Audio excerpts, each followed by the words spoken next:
Quando eu conheci minha mulher, ela estava descabelada e eu disse, vou casar com você. Vim de Campo Formoso, um povoado de São Raimundo Nonato. Conheci 2 indiazinhas que ao final do dia me trouxeram para outra margem do rio. Quando eu cheguei no cliente, o mesmo disse que não iria fazer o plano porque estava voltando para o Nordeste. Todo mundo tem uma história. Algumas são tristes, outras românticas. Tem as engraçadas, as que são pura emoção. Curtas ou longas, o fato é que todo mundo tem uma história de vida para contar. Todo mundo quer entender um pouco assim, quem sou eu, qual é o sentido da minha vida, né? E a autobiografia eu acho que ajuda a fazer um pouco isso, né? Então ela organiza essa vida, né? Ela liga um acontecimento a outro, né? Coisas que às vezes parecem meio acaso, né? A autobiografia vai lá e a pessoa tenta explicar também. O nome já diz tudo. Auto significa eu, bio, vida, e grafia, escrita. Portanto, autobiografia é uma história escrita por quem a viveu. Ou seja, o autor, o narrador e o protagonista são a mesma pessoa. Geralmente um texto em primeira pessoa, tá? Então o narrador vai usar o eu para falar da sua vida. Eu sou operadora de telemarketing, atendi uma mulher muito mal educada. Fui cortar meu cabelo, o salão era uma garagem. O narrador, ele tá no presente, né? Se lembrando do passado. Então, geralmente, aparecem 2 tempos diferentes, né? O presente e o passado. Que diabos de asas eram essas? Viraria um pássaro eu? E hoje já estamos casados há 6 anos. Conclusão, não ganhei dinheiro e ainda perdi o dia. Existem vários motivos, né? Existe desde a autobiografia por encomenda, né? Então, tem gente que às vezes resolve escrever porque passou por alguma experiência muito marcante. Tem as autobiografias também que acho que servem um pouco para a pessoa dar voz a coisas que ficam escondidas, né? Então, é uma forma de aparecer, de mostrar o que acontece em certos lugares. Escrever sua autobiografia ajudou Esmeralda, uma sobrevivente da geração do crack, a reconstruir sua autoestima e se libertar da vida nas ruas. Como é gostoso um chuveiro.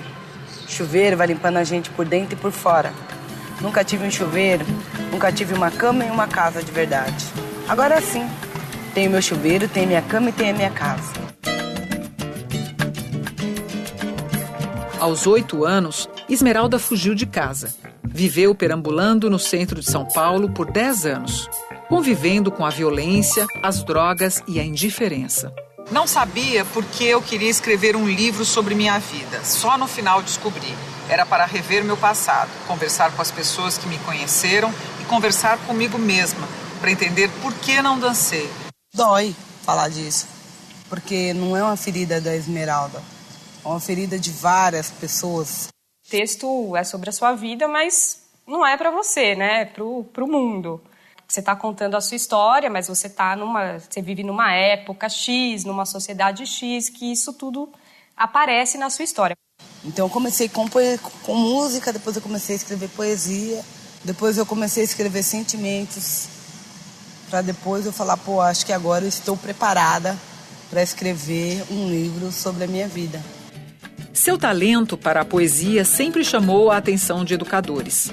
No projeto Travessia, recebeu apoio e estímulo para escrever sua história. Foram 9 meses de trabalho diário. O fio condutor era a pergunta: por que não dancei? Esmeralda se transformou numa repórter de si mesma. O livro foi publicado em 2000. Eu estava feliz durante o dia, brincando na grama, pulando. Achei que tinha chegado a felicidade.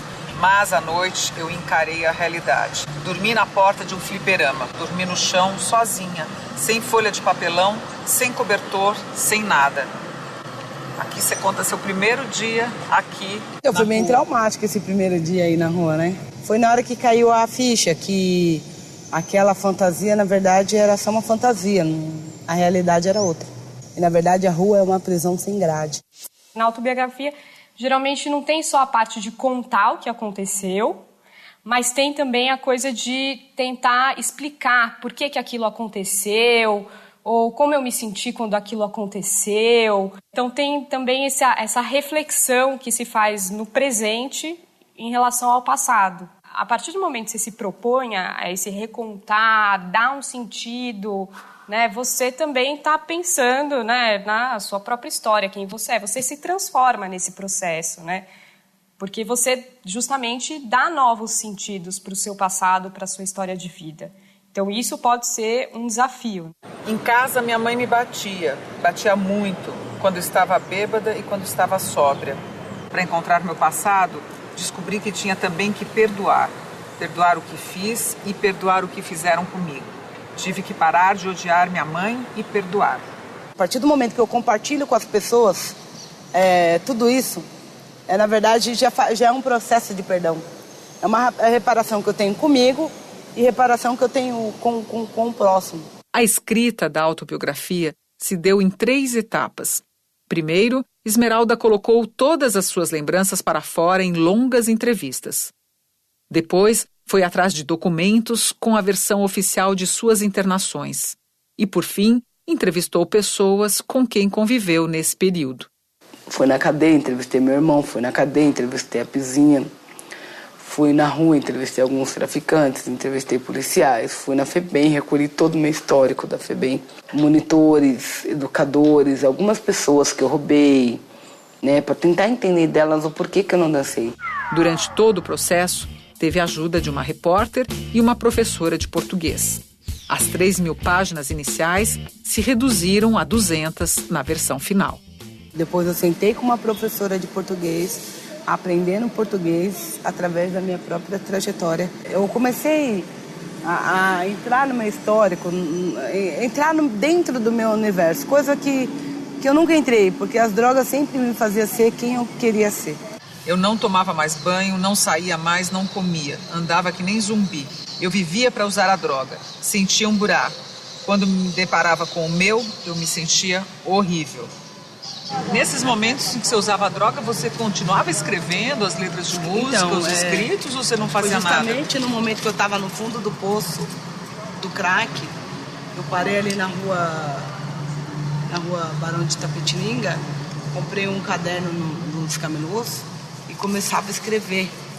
E a escrita preenchia muito mais do que a loucura das drogas. Eu comecei a sentir, né? Eu senti que cada vez que eu escrevia, esse vazio diminuía. E aos poucos eu fui usando a literatura como uma arma contra a minha própria escravidão, que era a escravidão do ego. E hoje você se sente preenchida? Com certeza, né? São 14 anos aí sem usar drogas. Foi uma luta. Fiquei um dia sem usar. Às vezes a vontade de usar droga era muito. Ficava 1 hora, 1 minuto, até chegar aqui onde estou. Longe do pesadelo das drogas, Esmeralda foi atrás dos seus sonhos. Escreveu um 2º livro, Diário da Rua. Fez faculdade de jornalismo. Atualmente mora numa pequena vila com o filho Cadu. Cadu, eu vou contar a história de quando você nasceu. Você era um kit miniatura que estava dentro da barriga da mãe. Mas a barriga da mãe era do tamanho do mundo, muito grande. Ele é a inspiração para as histórias infantis que escreve e pretende publicar. Aí eu vou contando a história para ele e eu falo, pô, essa história é bacana. Vou escrever. Hoje, Esmeralda é uma mulher inteira, capaz até de cantar a vida nos sambas que compõe. Morrer sem me defender, não sou capaz. Quero viver em paz, desistir nunca mais. Não sintam pena de mim. Não quero que as pessoas que estejam lendo esse livro ficam sentindo pena de mim. Nem que me veja como a pior terrorista do mundo. O importante é que elas vejam onde mora o problema. Eu sou feliz porque estou vendo o que estou crescendo.